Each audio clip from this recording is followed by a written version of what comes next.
I'm Dr. Adams, and my subspecialty of pediatric ophthalmology and strabismus involves doing a lot of eye muscle surgery. And I get a lot of questions from patients, and particularly parents, because many of the patients who undergo eye muscle surgery are kids, about eye muscle surgery, exactly how it's done. And unfortunately, about the only way to really explain it is to just tell people to go and watch a gory video, which most people don't want to watch eye surgery because most people find it unsettling. Obviously, I don't because I'm an eye surgeon, but most people do. So I'm going to give kind of a slight overview of eye muscle surgery without the gore, using my handy plastic eyeball. Okay, so to begin with, it's a good idea to understand the basic anatomy of the eye. The eye has 6 muscles. You have horizontal muscles that move it side by side. These 2 vertical muscles move the eye up and down. These 2 cyclovertical muscles, there's one on top that kind of comes across the eye and one on the bottom that comes across the eye. They have, one of my patients called them the doorknob muscles. They have a torsional and depressing and a torsional and elevating effect on the eye. The neuroanatomy of those muscles is that there's 6 muscles, okay? But there's only 3 nerves that control them all. There's a busy one that controls this muscle, this muscle, this muscle, and this muscle. This happens to be a right eye. There's a lonely nerve that controls this muscle and pulls the eye out towards the ear. And there's a lonely nerve that controls this muscle and pulls the eye down and around like this a little bit. And those nerves are numbered not by order of importance, but by their anatomical position. The early anatomists found it easiest to access the brain from above, and they just counted everything that poked out of it, and these nerves poked out of it. And the third thing that poked out happened to be what we call the oculomotor nerve. That's the busy one that controls this muscle, this muscle, this muscle, and this muscle. The fourth thing that poked out happened to be this, the nerve that controls this muscle and pulls the eye down and around. And the sixth thing that poked out was the nerve that controls this muscle and pulls the eye out towards the ear. So anyway, generally, strabismus in children is not due to a problem with one of those nerves or with some abnormality with these muscles. There are times when you have muscular fibrosis syndromes or other syndromes like Duane syndrome, where the nerves have cross-wired between several of these muscles, or other conditions that can cause this. More commonly in adults, we'll see things like Graves' disease, where the muscles will thicken and change. Sometimes this happens in children, but more common in adults. And we'll, of course, see nerve palsies more frequently in adults. The most common group of people that have these nerve palsies would be diabetics or people with high blood pressure who develop strokes to these muscles.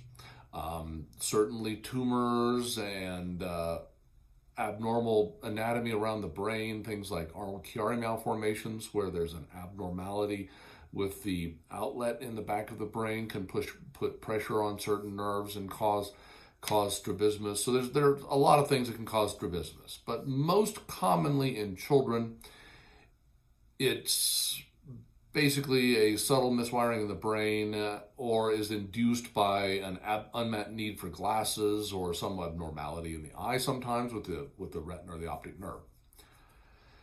So the actual surgical technique, however, which is the point of this video, I'm going to use my trusty Kleenex, and the Kleenex has now become my conjunctiva. So to get to the muscles, we have to make a little incision in the conjunctiva, the skin that covers the eye, in order to get to the muscles, okay?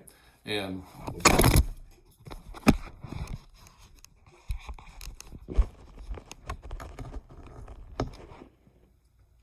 we'll forget about my conjunctiva since the camera just fell over. And we'll move on to what we can do with the muscles. So simple things we can do to the muscles is that we can detach them from the eye and move them back from where they were. This mechanically allows the eye to rotate away from where the muscle was because it's a different position. It's functionally weakened to the position of the muscle. We can take a piece of the muscle out and throw it away, and then reattach the muscle in that position. That functionally shortens the muscle and brings the eye in the direction of the muscle that was shortened. Rather than throwing away a piece of the muscle, we can actually grab the muscle and we can fold it onto itself and tack it down in that position. And that also functionally pulls the eye in the direction of the shortened muscle. Obviously, that creates a little bit of a bump in the muscle, and that tends to get reabsorbed by the body over the course of a month or two and goes away and is not noticeable after a period of time. Sometimes we will take this muscle down here, we'll detach it and reattach it at some point on the eye, or even easier than that, we can cut the muscle in two, allowing it to relax and reattach at some point of its relaxation. Or we can even take a piece of that muscle out and throw it away, which removes even more of it and allows even more relaxation of that lower muscle. We can do various procedures on the upper muscle. If we need to move this muscle back, we can allow the eye to rotate down, or sometimes we need to do procedures on this oblique muscle, the superior oblique muscle, which actually goes through an area called the trochlea and goes back towards the optic nerve. And there's various things we can do. We can put expanders in there. We can work on the tendon. Sometimes we thin out the muscle for various procedures, for various conditions like Brown syndrome. So the basics or the simple things are that we can move the muscles back. We can fold the muscles onto themselves, okay? We can take a piece out and throw it away. That moves the eye. Or we can either move the position of the muscle or just remove part of the muscle or cut it in half, allowing it to find a point of weakness. Now, we generally only do that with this inferior oblique muscle. We basically never cut any of these other muscles off the eye and let them free float, but the inferior oblique we sometimes do. There's no such thing as pain-free or risk-free surgery. That's general axiom of all surgeries. In general, eye muscle surgery is not a very highly risky procedure. The risks of permanent irreversible vision loss from retinal detachments or endophthalmitis or an infection inside the eye is probably more like 1 in 25,000 to 1 in 30,000. The most conservative number I've seen was 1 in 7,000. The reason these numbers range so widely is that usually they take studies where they look at a large group of patients retrospectively, 70,000, 80,000 patients, and they look at how many events occurred. And if one event occurred, then you have basically 1 in 70,000. If 2 events occur, the math is pretty simple. You have like 1 in 35,000. If 3 events occur, you get close to like 1 in 16,000. So 15,500. So the point is that the difference of 1 or 2 vision loss events out of 70 or 80,000 cases can skew the numbers from 1 in 7,000 to 1 in 30,000 pretty easily. So it is rare is the basic issue. Of course, there's a risk of anesthesia. Anytime we use general anesthesia, that's generally about a 1 in 15,000 risk of hospitalization following general anesthesia. And the risk of fatality from general anesthesia is much lower than that. The biggest risk, frankly, of any eye muscle procedure would be a new eye position. About 3 out of 10 kids will end up with a new eye position in the near term, months to years. If you take that time horizon out to 50 years, it may be as high as 50% of patients will have a new eye position that may require an additional procedure.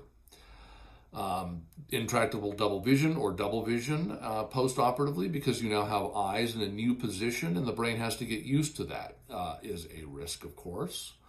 Of course, damaged surrounding structures, need for further procedures, general infections, orbital infections, things like that can happen. They're very rare, but they can happen. And generally, if treated effectively and quickly, are not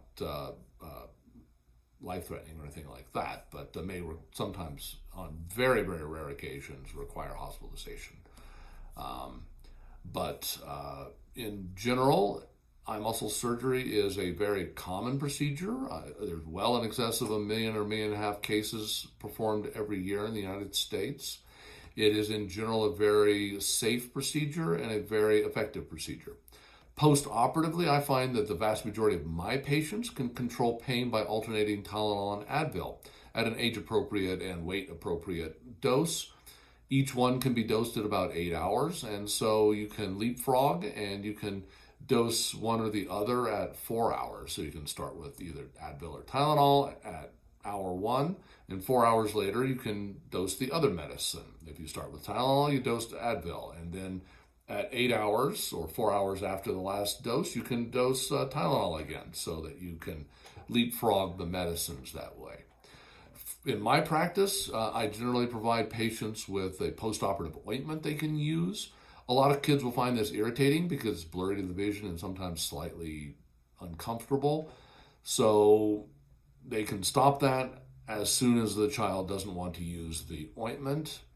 And I generally give an antibiotic drop that will be used for 7 to 10 days unless the bottle runs out sooner. Post-operatively, I tell people to avoid immersing their face in standing water or swimming for at least 2 weeks. I want people to avoid grossly contaminated areas like sandboxes or cleaning their garage and things like that for at least 2 weeks to avoid increased bacteria exposure. And I try to avoid heavy lifting or strenuous activity for several weeks as well. Anyway, that's just a general overview of eye muscle surgery without any gory videos. And I hope that helps explain to people a little bit about my surgical technique and a little bit about some of my post-operative care. Have a wonderful day.